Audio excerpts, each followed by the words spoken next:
จะจัดการล้างหน้าอาบน้ำแต่งตัววันเริ่มต้นใหม่อย่าได้วันกลัวอย่าได้คุณมัวกังบนโศกอน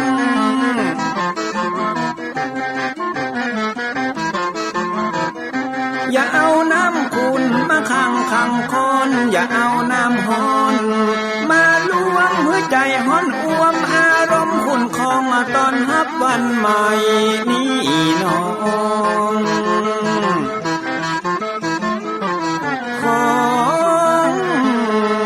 ได้น้อมเอานำทำคำสอนของพระชินวรประเสริฐเลิศล้ำ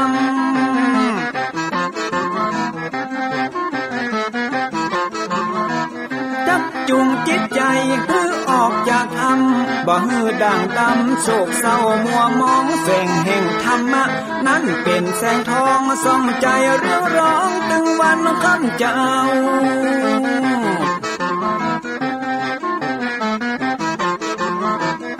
เอาศีลมานำเอาธรรมมาเฝ้าคือจิตใจเฮาจุงเย็นฝ่าฟันทุกเห็นต่อไปหน้าจะบ่ไหววันแต่เนิ่นเจิญพี่น้องมาฟังรายการธรรมะเบิกบานตอน6 โมงเจ้า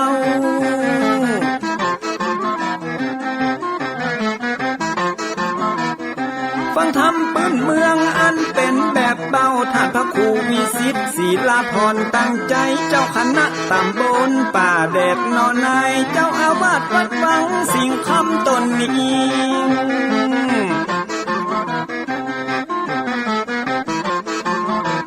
อนุรักษ์ของเก่าล้านนาก่อนกี่คือลูกหลานเฮาตีเกิดมาใจกันรักษาของดีเก่าเกลือได้อยู่กู้ถิ่นล้านนาฟังทำแล้วของแผ่วจิตใจเหมือนป่าอยู่ในนาทีนั้นน้ำ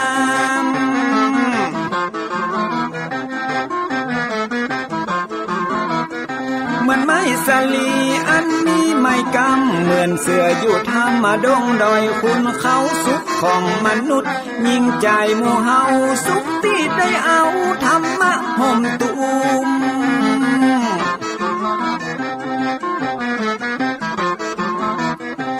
ใจคนใดมีธรรมห่อหุ้มใจคนนั้นจุ่มใจบ้านมันอยู่วิมานเวียงวังจันแก้วบ่มีในเต้าแล้วน้อง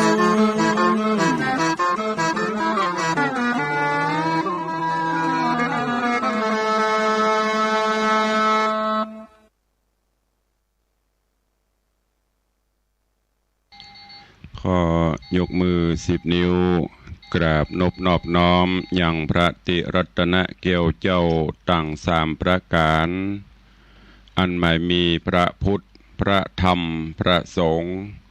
อันเป็นสรณะที่เปิ่งที่เคารพนับถืออันสูงสุดในชีวิตกราบคารวะแห่งชาติและสังคม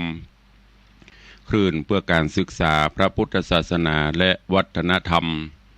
ตลอดจนวิทยุคลื่นสีขาวเพื่อเจ้าประชาส่งสัญญาณออกอากาศที่วัดฝ่ายหินตำบลสุเทพอำเภอเมืองจังหวัดเชียงใหม่สถานีวิทยุวัดหนองกายตำบลสันปะยางอำเภอแม่แตงจังหวัดเชียงใหม่สถานีวิทยุ CM77 วิทยุอินเทอร์เน็ตล้านนาสถานีวิทยุเวียงป่าเป้าเรดิโอสถานีวิทยุแดนดินถิ่นล้านนาอำเภอสันปะตองสถานีวิทยุมนเสียงธรรมอำเภอแม่แจ่มสถานีวิทยุชุมชนคนเมืองลี้อำเภอลี้สถานีวิทยุชุมชนคนนาน้อยจังหวัดน่าน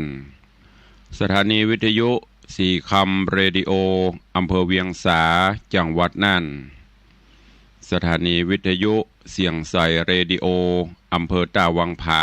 จังหวัดน่านสถานีวิทยุเสียงธรรมจากวัดจันทร์อำเภอกัลยาณิวัฒนาต ตลอดจน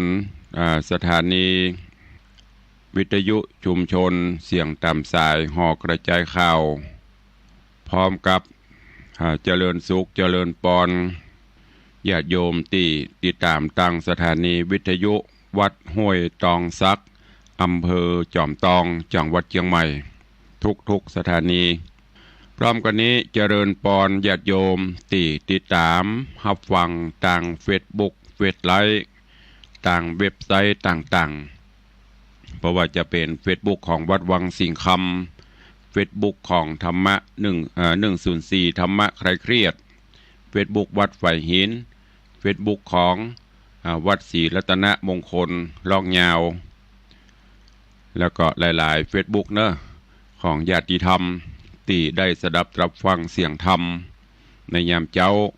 แล้วก็กดแชร์กดไลค์ไปให้ยังกลุ่มเพื่อนๆได้สดับรับฟังกัน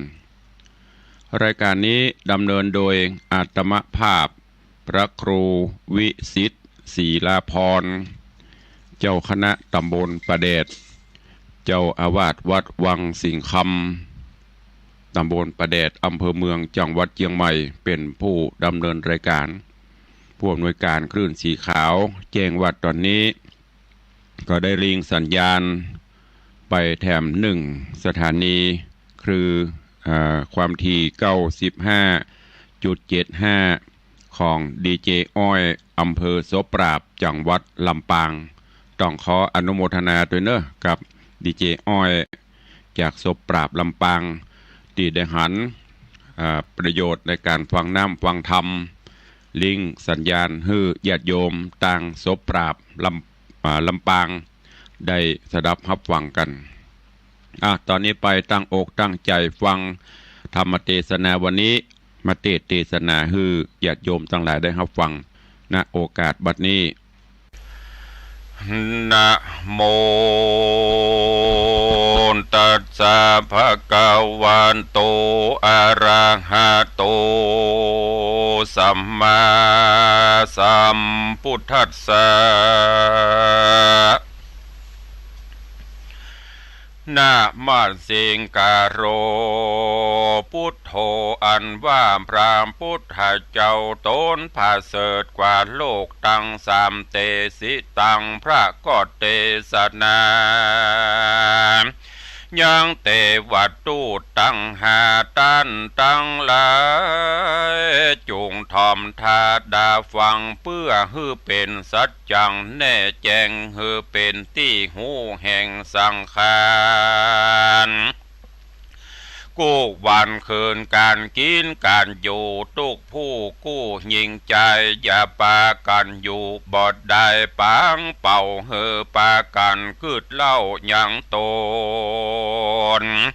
อันว่าปีเดือนวันหากขับบนมาหาแก่อันใจนั้นแต่หากว่าหนุ่มที่แต่ตาบอดจุ่มมืดมั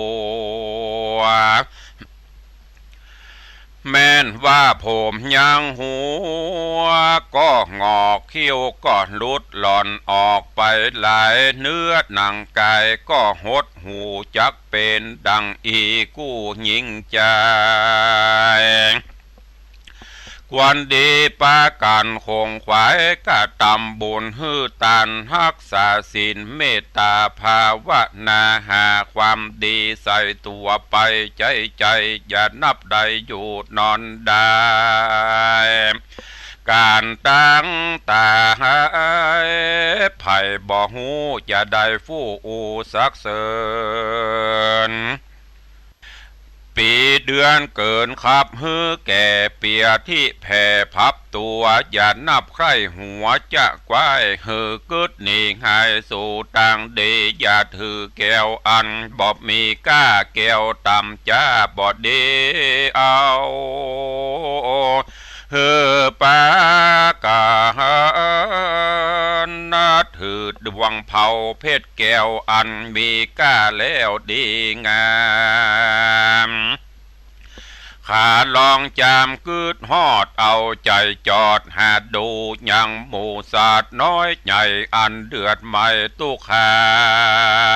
ม เพราะจาติฮือเกิดมีเป็นมาจะราเบียดเบียนฮือเท่าเปียที่เข้าสู่เต็มตนมอลันดามาจนฮือตายจากจุผู้กองหากเหมือนกันเสียงคนนั้นสะเศร้าตั้งเสียงสัตว์ออกล่าหากินดังสัตว์บินบนและเตี้ยวย่างไผ่บ่อาจอยู่ข้างเดานานกันมัจจุมันมาฮอดก่อนจางตายละต้อตนตัวละเครื่องขัวขว้างไว้ฝูงหมู่ญาติให้วิงวอนโซนสานจรลำบากเหือบางเกิดทุกข์ยากนักหนาดังพระสัทธาเป็นเจ้าหากโกดเงื่อนเก้าเตสนาเป็นวาระกถาว่าดังนี้อาหัมปิโคมหิจาติธรรมโบจาติอนาติโตอาหัมปิโคมหิจาราติธรรมโมจาราอนาติโตอาหัมปิโคมหิปัญญาติธรรมโมพญาธิอนาตินโตอาหัมปิโคมหิมรณะธรรมโมมรณะอนาติโตอาหัมปิโคมหิทุกขะธรรมโมทุกขะอนาตินโตหันตะยังกันละญาดังกะโรมิกาเยนะวาจามานาสาญะมาลานานสติดังเนอาหัมปิแม่นบาตัวแห่งเฮาและตัวแห่งต้านต่างหลายจาติธรรมโมมีสภาวะอันเกิดมาก่อมเป็นทุกขาเมื่อยามน้อยเป็นทุกขาคอยเมื่อเป็นเด็กแดงฝูงมดแมงมาต้อมไตก็บ่จ้างไล่และขับเนมาเป็นตุกขีบ่จ้างปากเป็นตุกยากเมื่อยามการตุกเนานานฮอดย่างตุกเสพสั่งหากินเป็นตุกเมาเวนพาแผ่ยามเมื่อพ่อแม่ปัดพรากมาเป็นทุกข์ลำบากด้วยกรรมด่าทุกข์โดยกรรมว่าบุบตีอันเปิ้นมาค่ำคาราเวอยู่ใจใจอานาติโตก็บ่มีที่จักปนไปใดก็เพราะจาติธรรมโมนั้นไซฮือเกิดเป็นมาจริงใดมาเป็นทุกข์ขาดลำบากนั่นแหละอาหัมปิโขแม่นบาตัวแห่งเฮาก็เป็นดังนี้แต่จะแลอาหัมปิโคแม่นตัวแห่งเฮาและต้านจลาติธรรมโมมีสภาวะอันเกิดแล้วก็ฮือเท่าค่ำจันดามีหน้าตาอันหิวซ้ำนังก็มาญาณตาก็มาฟังมัวมืดลมขึ้นจืดสันหลังจีนบางสั่งก็โหดหูยามเมื่อปากฟู่ก็บ่ปุ่นดีฟังมือก็มาถือไม้เต้าเนี่ยมาย่างกลมเก่าหลังโกสังมาเป็นตุกโคเมื่อยามแก่เท้าจากลูกนั่งก็เต้าสวยใสตุกขังมาบ่หายเหือดแห้งมาเป็นตุกแต่งตั้งธรรมอานาติโตโหบ่มีเวลาอันจะข้ามล่วงพ้นไปได้ จราติธรรมโมมีสภาวะอันเกิดมาแล้วก็เท่าจรานั้นก็มีจริงแลอาหัมปิโขแม่นตัวของเฮาและตัวของท่านตั้งหลายพญาธิธรรมโมมีสภาวะอันเกิดมาแล้วก็เป็นพญาธิจนะบุตรที่มี96ประการคือว่ามาเป็นลมสาและฝีมาอากมาเป็นขี้ขากและขี้ลากลายหูเป็นลมบาบหมูและมองคอเป็นตาต้อและหัวเมามาเป็นลมขึ้นเสาลงเสาและลมสะอื่นมาเป็นลมปีกฟืนไข่สันตั้งตัวอาปาโถมีหลายหลากบางพ่องก็มาเป็นเปียที่ร้ายราดราวีอานาติโตโอกู้ตนตัวคนเฮานี่นาบอบมีไผ่ล่วงโป้นไปได้พญาที่ธรรมโมนานไซมีสภาวะอันเกิดมาแล้วก็เป็นเปียที่นั่นแต่จริงแลอาหัมปีแม่นตัวของเฮาและด้านมรณะธรรมโมมีสภาวะอันเกิดมาแล้วและตายไปมีมวลมากตามกรรมแห่งสัตว์ตั้งหลายหากได้กระทำมาบางพ่องก็ตายด้วยโรคาเปียที่พ่องก็ตายด้วยต้านฆ่าฟาดฟันแต่งพ่องก็ไปแอวสะแวงหาซอกินในป่าเสือร้ายล่าคบตนพ่องก็มาเกิดกังวลโอนตาร้ายบ่เหือดบางพ่องก็มาตายกลิ้งเกลือกตกวังพ่องก็ตายเพราะด้านเอาคางใส่คอกไว้ออกมาบอดใดลวดเลยตายพ่อมก็ตายที่หิมตังและในป่าตายที่ยอมยาและจอมปลวกดอยดิน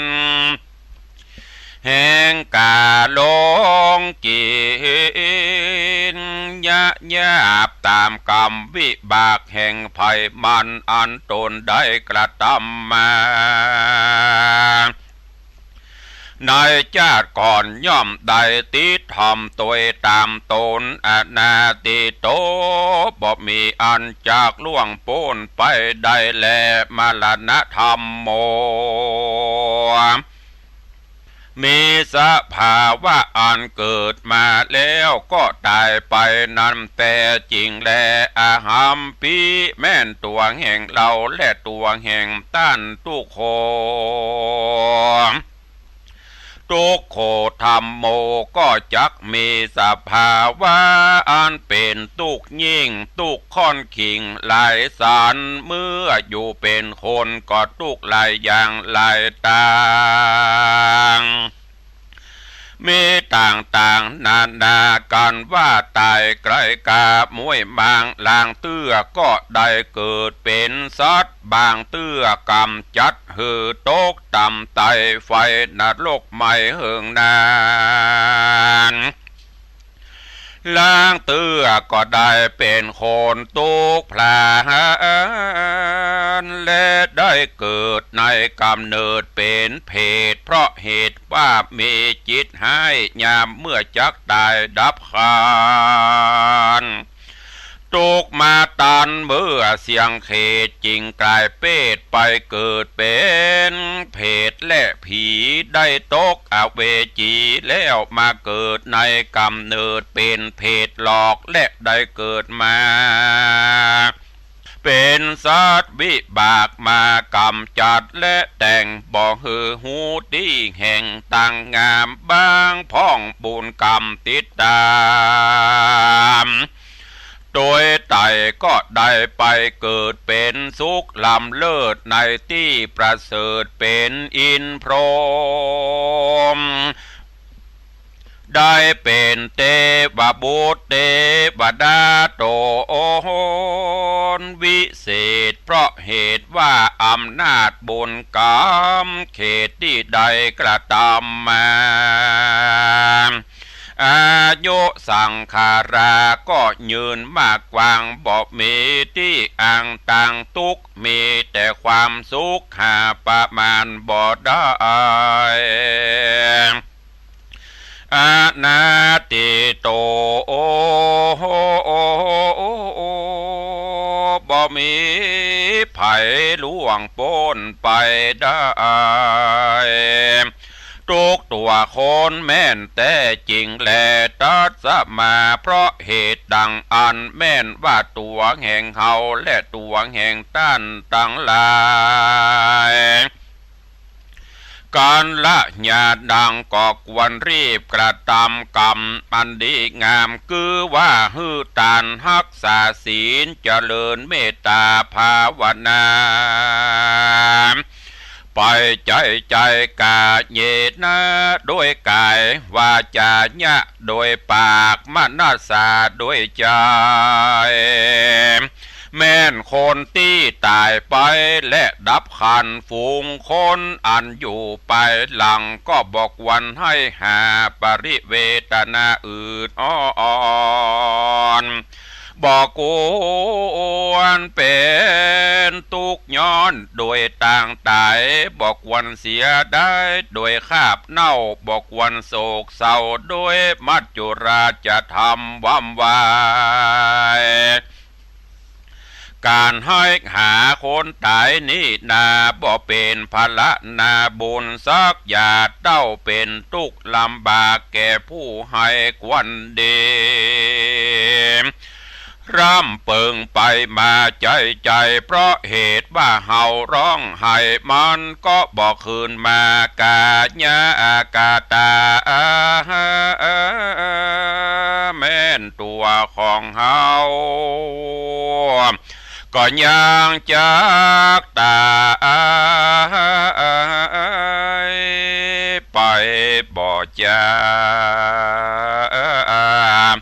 ก็ยังจากได้ไหวหน้าเข้าสู่มาจุลาจะทำความดีถือเอาเป็นกรรมฐานภาวนาไปใจฮือปากันได้พ้นจากห้อ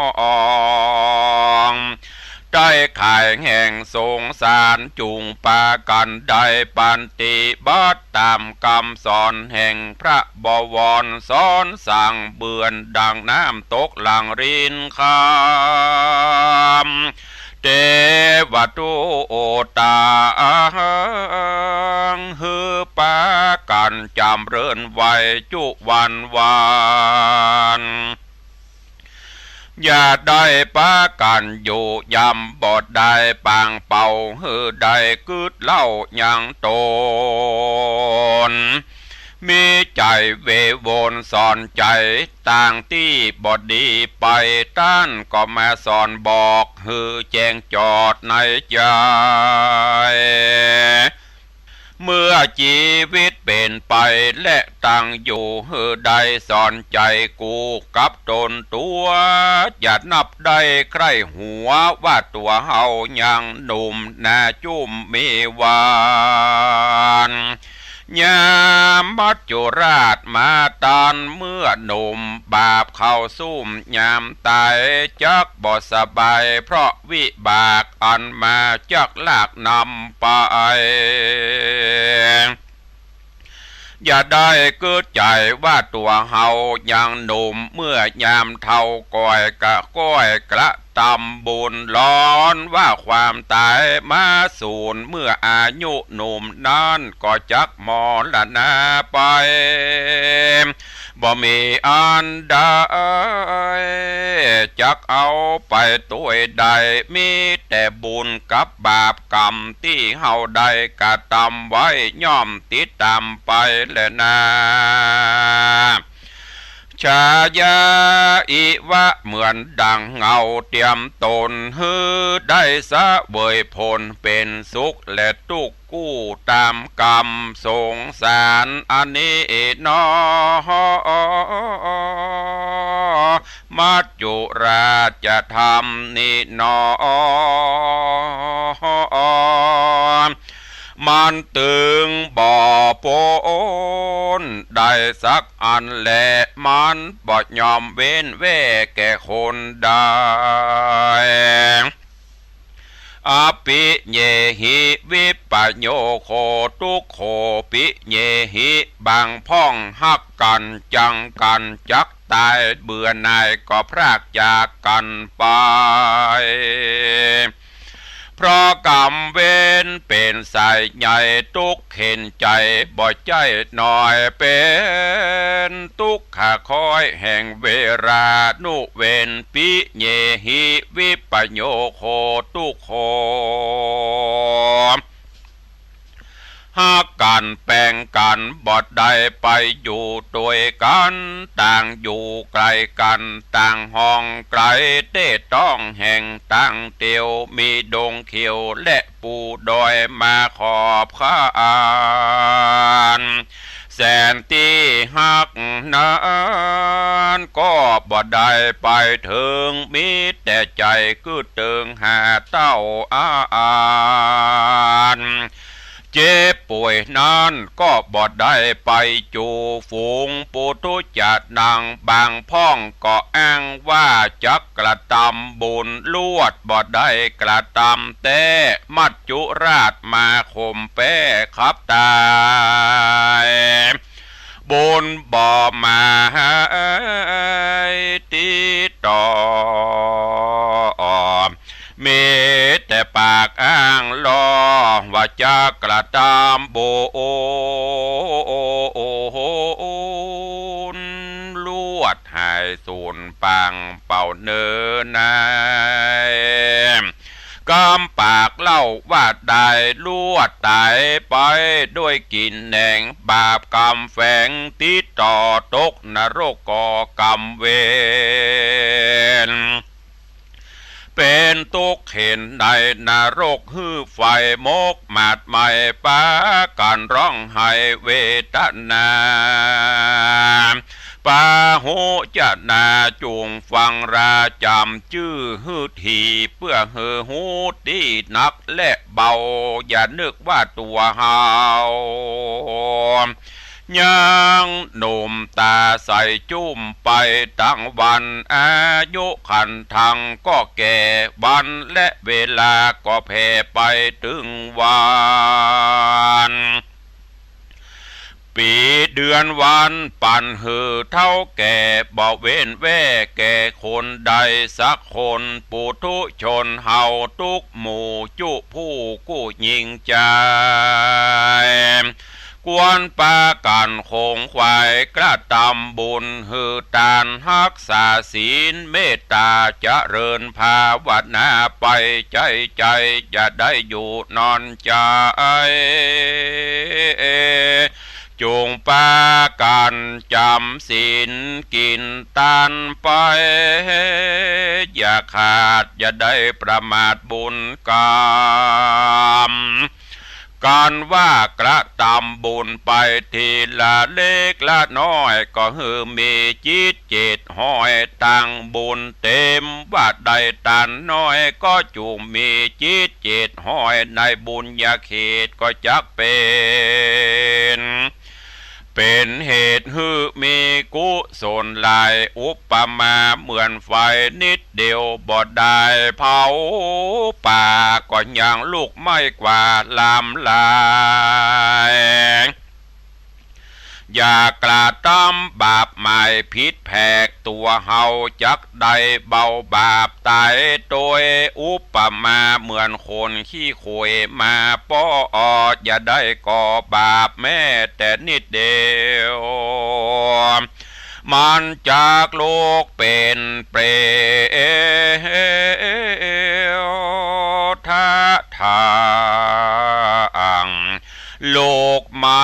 ลังลายลา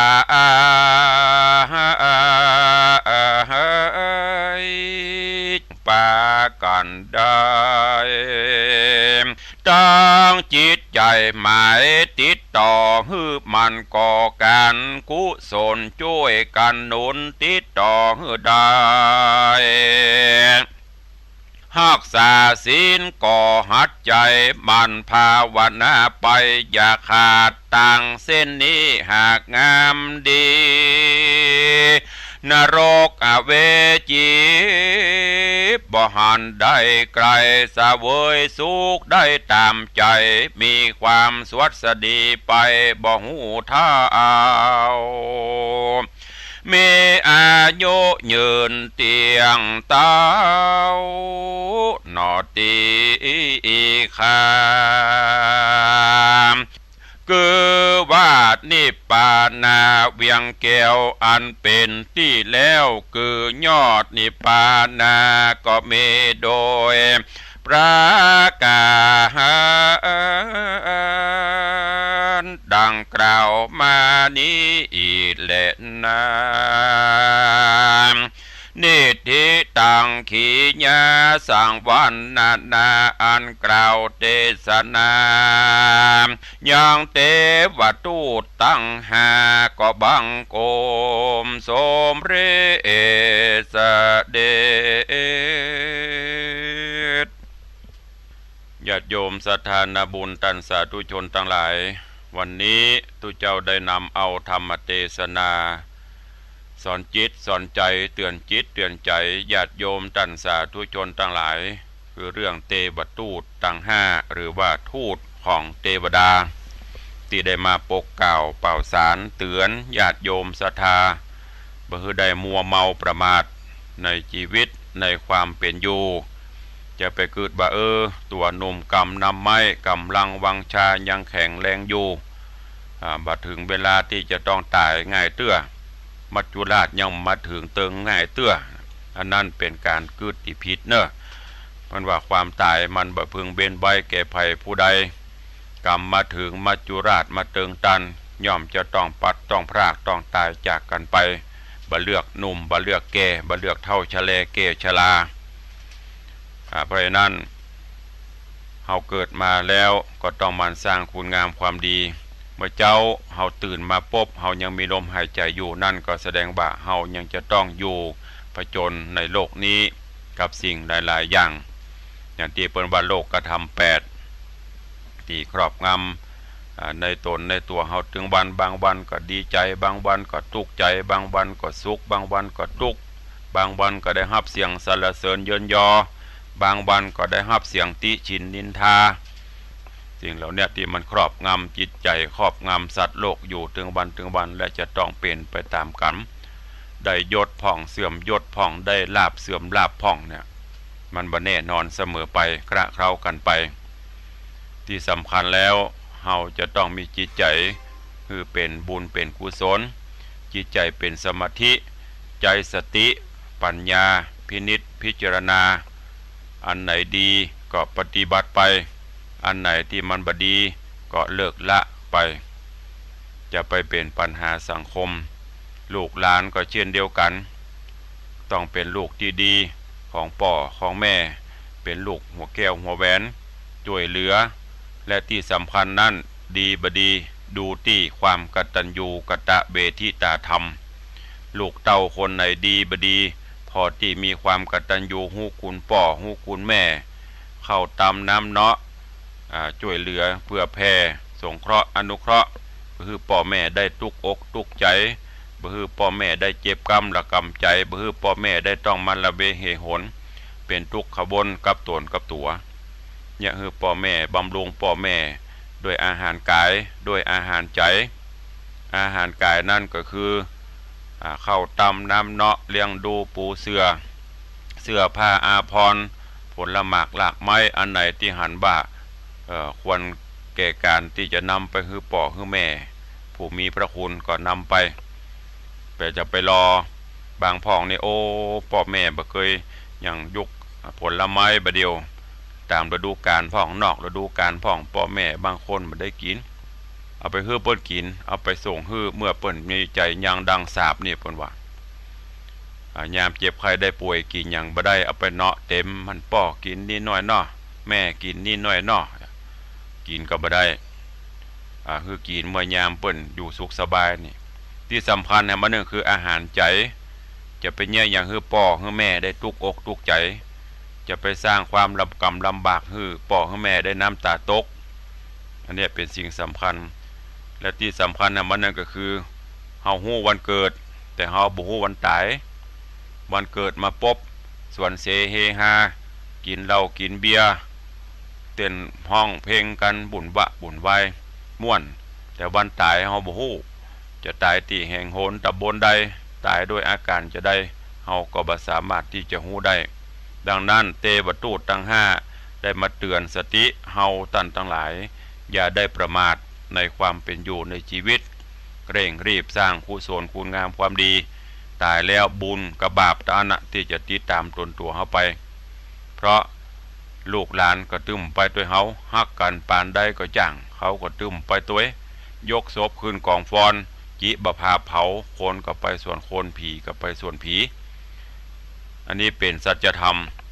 ที่เฮาฮู้เฮาหันกันปัจจุบันนี้รถรางบ้านจองหอเฮือนเลือกสวนไร่นากามเขตที่เฮามีเมื่อยังมีชีวิตอยู่อันนี้ของกูอันยังก็ของกูของข้าตายแล้วไม่ได้เป็นของกูของข้าซักอย่างเป็นของคนอื่นไปหมดบางเตื้อห่วงไว้เฮือลูกเฮือหลานบ่กินบ่ใจบ่ขายสุดท้ายมาเฮาตายละลูกหลานขายไปหมดอันนี้เป็นสิ่งที่เฮาฮู้เฮาหันในปัจจุบันนี้ก็ขอฝากฝังไว้เน้อกับปออกไม่ออกศรัทธานาบุญพุทธศาสนิกชนเฮาเต้าข้าทั้งหลายนำไปคิดพิจารณาแล้วก็